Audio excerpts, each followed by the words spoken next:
عزیز دوستو، آج کے اس ویڈیو میں ہم لوگ ایک بہت ہی آسان آپ کو عمل بتائیں گے۔ ہماری گارنٹی ہے آپ کو مرتے دم تک نظر بد کا وار نہیں ہوگا، اور یہی عمل جن لوگوں کے اوپر نظر بد موجود ہے وہ لوگ بھی یہ عمل شروع کریں۔ انشاءاللہ اللہ پاک کے حکم سے، اللہ پاک کے فضل سے، اللہ پاک کے کرم سے ان کی نظر بد بھی ختم ہو جائے گی۔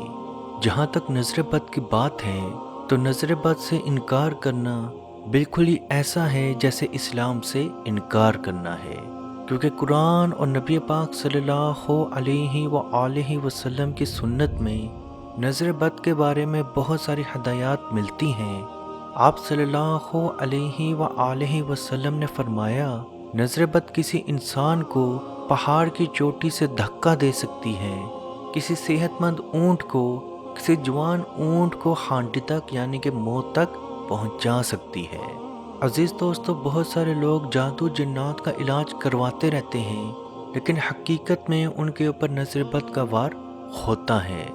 یاد رکھیں، بہت سارے کاروبار نظر بد کی وجہ سے فلاپ ہو جاتے ہیں، بہت سارے لوگ نظر بد کی وجہ سے ازواجی زندگی سے دور ہو جاتے ہیں، بہت سارے گھر نظر بد کی وجہ سے ٹوٹ جاتے ہیں، بہت سارے رشتے نظر بد کے وار کی وجہ سے ختم ہو جاتے ہیں، رزق پہ بندش آ جاتی ہے، اولاد پاگل ہو جاتی ہے، اولاد کا دماغ کام کرنا ختم ہو جاتا ہے۔ یعنی کہ بچہ پہلے پڑھائی میں بہت اچھا، اسکول بھی جاتا تھا، ماں کی باپ کی بات بھی مانتا تھا، لیکن اچانک سے ایسا ہو گیا کہ بچہ آگے سے جواب دینا شروع ہو گیا، ماں کو باپ کو مارنا شروع ہو گیا، جبکہ چھوٹا بچہ ہے، اسکول جانے سے انکار کرنے پہ آ گیا، گالیاں دینے پہ آ گیا، اونچا اونچا بحث کرنے پہ آ گیا۔ تو عزیز دوستو، اس میں سب سے بڑی غلطی آپ کی اپنی ہے۔ کوئی دوست آتے ہیں، مہمان آتے ہیں، تو ہم لوگ اپنے بچوں کی تعریف، اپنے بچوں کی خوبیاں، اپنے بچوں کے بارے میں بتانا شروع کر دیتے ہیں۔ میرا بچہ ایسا ہے، میرا بچہ ایسا ہے، وہ تو یہ بھی کرتا ہے، وہ تو یہ بھی کرتا ہے، وہ تو ایسے بھی کرتا ہے، ابھی اس نے فرسٹ پوزیشن لی، میری ساری بات مانتا ہے۔ تو آٹومیٹکلی عزیز دوستو حسد کا وار ہو جاتا ہے۔ اگلا سننے والا کیا کہتا ہے؟ ہائے کاش میرے بچے بھی ایسے ہوں، میرے بچے تو میری سنتے ہی نہیں، پڑھائی کی طرف توجہ نہیں، کاش یہ کاش وہ۔ تو عزیز دوستو، آپ اپنے ہاتھوں سے اپنے پاؤں پہ کلہاڑی مار دیتے ہیں۔ نبی پاک صلی اللہ علیہ وآلہ وسلم کا فرمان ہے، اپنے کاموں کو ان کے انجام میں پہنچنے تک راز میں رکھو، کیونکہ جس شخص کے پاس وہ نعمت نہیں ہے وہ تم سے حسد کر سکتا ہے۔ اور حضرت علی رضی اللہ تعالی عنہ کا بھی فرمان ہے، اگر کوئی شخص اپنے سے زیادہ خوبیاں، اپنے سے زیادہ کامیابی کسی دوسرے انسان کے پاس جب پاتا ہے تو اس سے حسد کرنا شروع کرتا ہے، اور اس کے نگاہوں کے وار سے شیطان اس کے اوپر ایسا حملہ کرتا ہے کہ وہ کامیاب، خوبصورت، حسین انسان ناکام، بیکار ہو جاتا ہے۔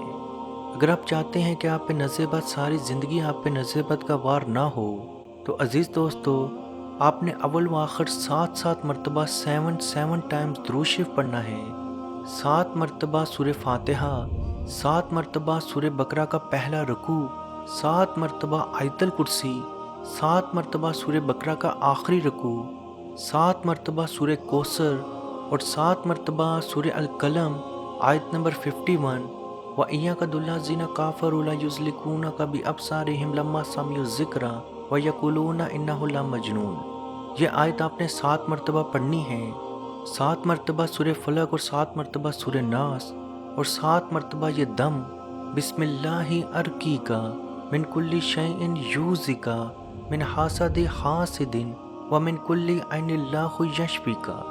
یہ دم آپ نے 7 مرتبہ پڑھنا ہے، اور ایک پانی کے اوپر دم کر کے رکھ دیں۔ زیادہ پانی لے لیں، 2 بوتلیں 3 بوتلیں پانی لے لیں، ان کے اوپر دم کر کے یہ پانی رکھ لیں۔ وہ پانی ڈیلی آپ نے نہار پیٹ پینا ہے، 1 گلاس لے لیں، 3 گھونٹ لے لیں، گھر کے تمام افراد کو وہ پانی خالی پیٹ ضرور پلائیں۔ خالی پیٹ پینا یاد نہیں رہا تو آپ دن کو کسی بھی ٹائم یہ پانی پی سکتے ہیں۔ پانی پینے سے پہلے آپ نے 3 مرتبہ درود شریف اور 1 مرتبہ سورہ فاتحہ کی تلاوت کر کے یہ پانی پی لینا ہے۔ عزیز دوستو، انشاءاللہ بحکم خدا ساری زندگی حاسدین جو مرضی کر لیں، شیطان جو مرضی کر لے، آپ پہ نظر بد کا وار نہیں ہوگا۔ اگر آپ کے اوپر نظر بد کا وار موجود ہے تو یہی پانی آپ پینا شروع کریں۔ جیسے جیسے آپ کو پیشاب آنا شروع ہوگا، آپ کی نظر بد بھی ٹوٹتی چلی جائے گی۔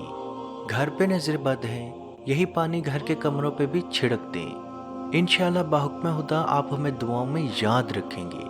عزیز دوستو، یاد رکھیں، آپ کی وجہ سے اگر کسی کی کوئی پریشانی، کوئی ٹینشن، کوئی رکاوٹ، کوئی نظر بد دور ہوگی تو اس کا ثواب آپ کو بہت زیادہ ملے گا، کیونکہ کسی کی پریشانی دور کرنا بھی بہت بڑا نیک عمل ہے۔ تو جہاں تک ہو سکے اس ویڈیو کو ضرور شیئر کریں، کیونکہ یاد رکھیں اچھی چیز پھیلانا بھی صدقہ ہے۔ اللہ پاک سے دعا ہے کہ ہم سب کو اپنے حفظ و ایمان میں رکھے اور کشمیر کے بھائیوں پہ، مسلمانوں پہ خصوصی رحم عطا فرمائے، فلسطین کے بھائیوں پہ خصوصی رحم عطا فرمائے۔ اس دنیا میں جتنے مسلمان آ چکے ہیں، آنے والے ہیں، آئیں گے یا دنیا میں موجود ہیں، تمام مسلمانوں کے صغیرہ کبیرہ گناہوں کو معاف فرمائیں، قبر کے عذاب، جہنم کے عذاب سے بچائیں اور جنت الفردوس میں اعلیٰ مقام عطا فرمائیں۔ آمین۔ اللہ حافظ۔ اے مالک، ہمارے اٹھے ہوئے ان گندے ہاتھوں کی طرف نہ دیکھ۔ مالک، اپنا رحم اور اپنا کرم فرما، مقبوضہ کشمیر کے مسلمانوں کو آزادی کی نعمت سے مالا مال فرما۔ اے اللہ، اس حال کے اندر جب کہ ان پر ظلم و ستم ہو رہے ہیں، اس قدر ان پر مصائب اور آلام ہیں، اے مالک و مولا، اس ماہ مقدس کی مقدس گھڑیوں کا صدقہ اے اللہ کشمیر کے مسلمانوں کو آزادی کی نعمت سے مالا مال فرما۔ اے مالک، جو ان پر مصائب اور آلام بارش کی طرح برس رہے ہیں، اے مالک تو اپنا خاص فضل اور اپنا کرم فرما، ان کی اس آزمائش کو، اس امتحان کے اندر ان کو کامیاب فرما، ان کی اس آزمائش کو دور فرما۔ اے مالک و مولا، اپنا کرم فرما، ان کو آزادی کی نعمت سے مالا مال فرما۔ اے مالک، ہم گناہگار سیاہکار جو بھی ہیں، تیرے محبوب کی امتی ہیں، تجھے تیرے نبی علیہ السلام کا، اس کی محبوبیت کا واسطہ دے کر تجھ سے دعا مانگتے ہیں۔ اے مالک، کشمیر کے مسلمانوں کو آزادی کی نعمت سے مالا مال فرما۔ اے مالک، ملک پاکستان کو استحکام عطا فرما، ملک پاکستان کی سرحدوں کی خیر فرما، ملک پاکستان کی سرحدوں پر پہرا دینے والے نوجوانوں کو الہ العالمین ہمت اور حوصلہ عطا فرما۔ ملک پاکستان اور دنیا کے اندر اسلامی مملکت کے جتنے بھی حکمران ہیں، اے مالک ان کو شرم و حیا عطا فرما۔ اے مالک، ان کو کفار کی آنکھوں میں آنکھیں ڈال کر بات کرنے کا حوصلہ اور ہمت عطا فرما۔ اے مالک و مولا، اسلامی ملکوں کو اکٹھے ہو کر اے مالک و مولا کشمیر کی سلامتی کے لیے، حق خدرادیت کے لیے آواز اٹھانے کی توفیق عطا فرما۔ اللہم ربنا تقبل منا انک انت السمیع العلیم وتب علینا یا مولانا انک انت التواب الرحیم۔ مت پوچھئے کہ کیا ہے سرکار کی گلی میں، مت پوچھئے کہ کیا ہے